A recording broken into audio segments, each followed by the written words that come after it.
Apakah kalian senang untuk memakan daging saudaramu dalam keadaan bangkai?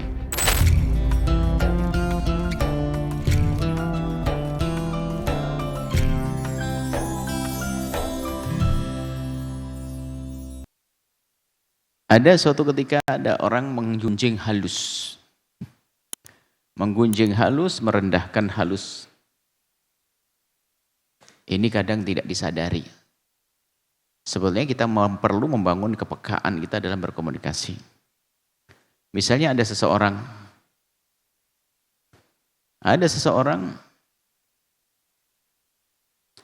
qurra atau seorang alim lagi ceramah.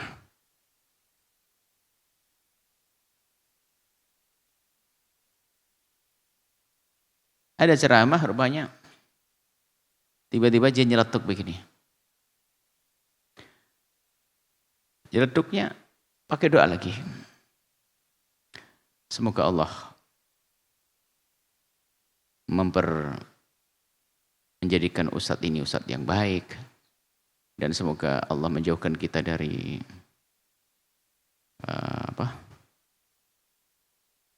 Jadi gini, doanya, ada seorang penceramah atau ustadz atau siapa saja, ini gunjing halus.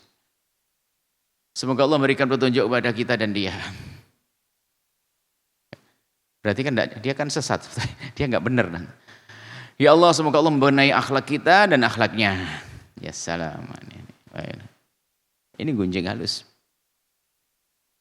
Tapi yang sering terjadi di masyarakat bukan begitu. Seorang istri, ya Allah Bu ya, doain semoga jadi suami soleh. Kurang ajar sebenarnya, berarti suaminya nggak solehan. Ini banyak begitu tuh. Banyak langsung Bu ya pura-pura nggak dengar kalau begitu. Pasti tersinggung suaminya kalau dia tanggapi. Kenapa ngomong soleh, semoga soleh? Berarti nggak soleh. Kalau yang suaminya benar pasti istiqomah Bu ya, suami saya begini, dan ya semoga suami saya soleh Bu ya. Nggak enak banget. Maksudnya kepekaan Imam Ghazali mengajari kita cerdas. Kalau ngomong tuh hati-hati. Kadang tanpa kita sadari di balik omongan kita ada cacian halus. Cacian halus. Nah, omongan begitu, gaya doa itu menggabungkan dua hal.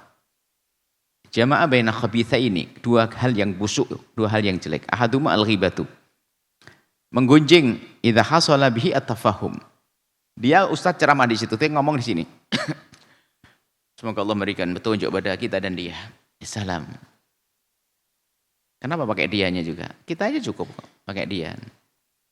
Itu apa? Pertama menggunjing. Jadi orang diajak ngomong tuh faham bahwasanya dia ada masalah. Yang pertama, faham dia masalah, menggunjing. Maka ghibah. Yang kedua, tazkiyatun nafsi. Tazkiyatun nafsi itu adalah menyanjung dirinya sendiri. Tazkiyatun nafsi menyanjung diri. Wa thana 'alaiha, menyanjung dirinya, seolah dia lebih bagus dari dia. Seolah dia lebih bagus dari dia. Kesombongan. Nah, bitaharruj wassalah.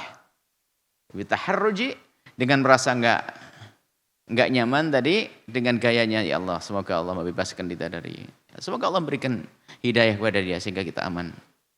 Itu sebenarnya merasa dia tidak nyaman dengan keberadaannya. Nah, kemudian mendoakan dia baik kan berarti dia tidak baik. Ini sebenarnya bahasa komunikasi yang halus. Coba dalam alam nyata saja. Seorang istri sama suaminya pergi ke rumah ustadz. Suaminya tidak mau, Ustadz, doain semoga ini solehah. Pasti tersinggung, ini solehah. Ya, yang soleh kamu ya. Sudah paham, padahal nggak usah bahasa-bahasa semacam itu. Kemudian lanjutannya. Wa ilangikin ingkana maksuduka min qaulika, kalau ternyata waktu kamu doain itu aslahallahu ta'ala, kamu mendoakan biar dia jadi baik, dapat petunjuk. Jika memang doamu itu adalah doa, memang itu doa yang sesungguhnya, maka fatulahu fis sirri, doakan di saat sendiri, jangan depan orang. Jangan doain depan orang. Doakan dia depan orang itu adalah semoga dapat hidayah. Semoga tobat. Semoga. Fa idza ihtamamta bisababihi fa'alamatu annaka la turidu fadihatahu. Jika engkau ternyata merasa gelisah dengan orang tersebut, fa'alamatuhu, Kalau memang engkau betul sedih, ada cinta, kalau kamu betul memang menghendaki kebaikan pada orang tersebut yang kamu doain tadi, jika doamu betul tulus, pertama akan kamu doakan di saat sembunyi, bukan di depan orang. Yang kedua, jika betul-betul tulus hatimu, kamu rasa sedih, gelisah karena dia tidak baik misalnya, maka dan engkau tandanya fa'alamatuhu annaka, tandanya kalau kamu tulus doain orang, annaka la turidu fatihatahu, engkau tidak ingin menjatuhkan dia. Wa idhari aibihi, tidak ingin menampakkan aibnya. Tidak ingin menampakkan aib, tanda kamu tulus. Jadi kalau orang nasihati ternyata bongkar aib, itu tanda tidak tulus. Wa fi idharil ghammi bi aibihi idharu ta'yibihi. Sebetulnya idharul ghammi bi aibihi. Nah, idharul gham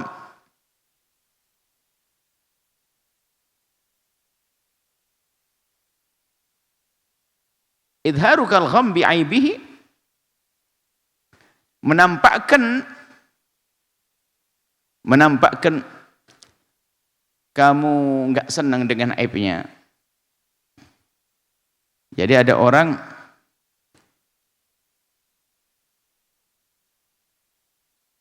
mana tadi? Wa idharu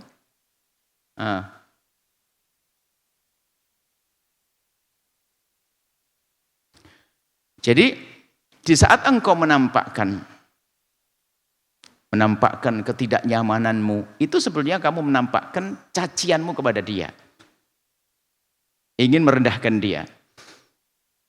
Akan tapi kalau memang kamu niatmu tulus, tidak seperti itu. Kalau memang perlu dinasihati, apakah antara ustadz dengan ustadz, nanti nasihati di saat kita sembunyi, di saat kita sendiri. Jangan sampai menjatuhkan dia, menjadikan dia malu dan sebagainya.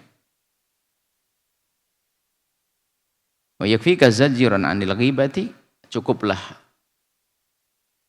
peringatan, pengingat untuk menjauhkan orang dari menggunjing adalah qaulu ta'ala, firman Allah Subhanahu wa taala, la yaghtab ba'dukum ba'dan ayuhibbu ahadukum ayyakula lahma akhihi mayitan fakarihtumuh.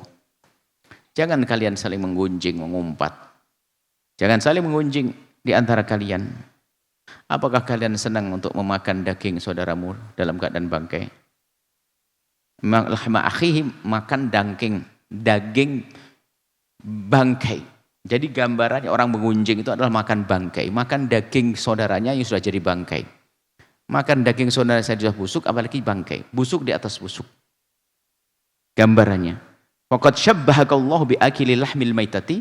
Allah telah menyerupakan engkau yang telah menggunjing itu, Allah telah syabbahaka, Allah telah menyerupakan kepadamu, menggambarkan kepadamu tentang orang yang menggunjing itu seperti orang yang makan daging busuk.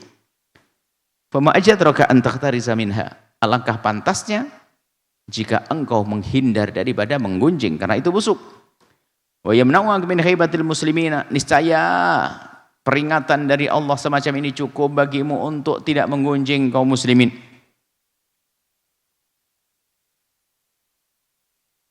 Amrun law tafakkarta fihi. Nanti. An haibatul muslimina, ada yang kurang mana?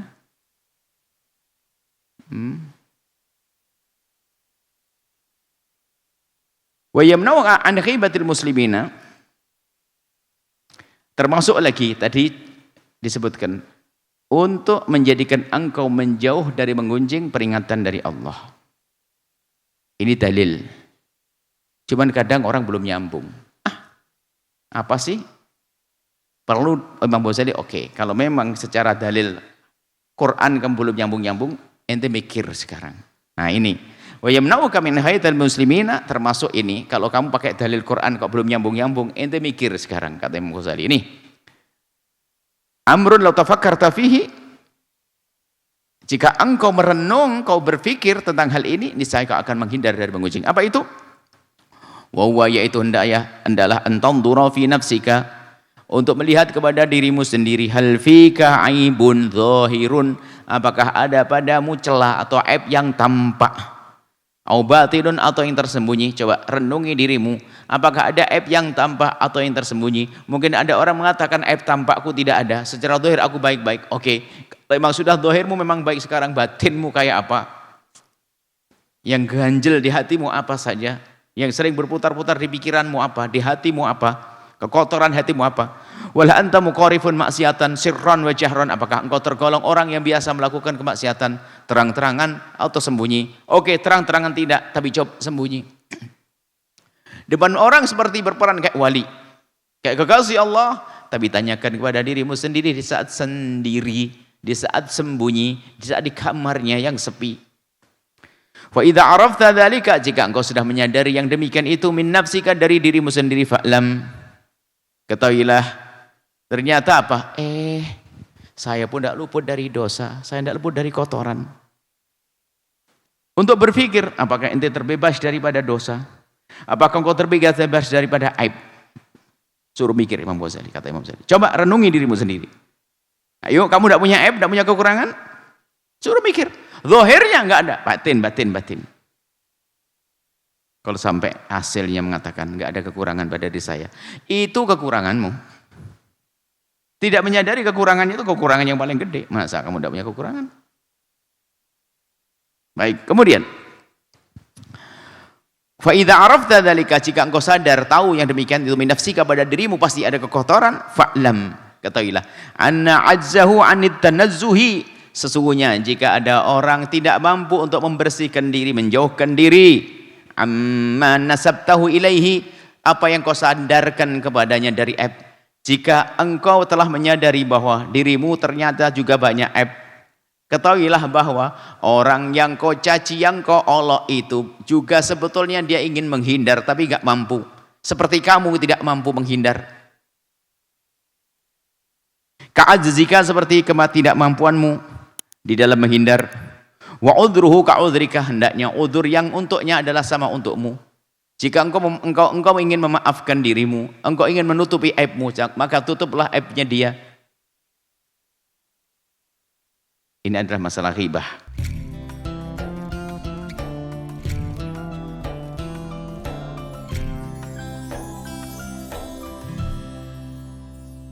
Sahabat Al-Bahjah TV, setelah menyaksikan video ini, jangan lupa bersolawat kepada baginda Nabi Muhammad. Shollu ala Nabi Muhammad. Allahumma sholli alaihi wa ala alihi wa sahbihi.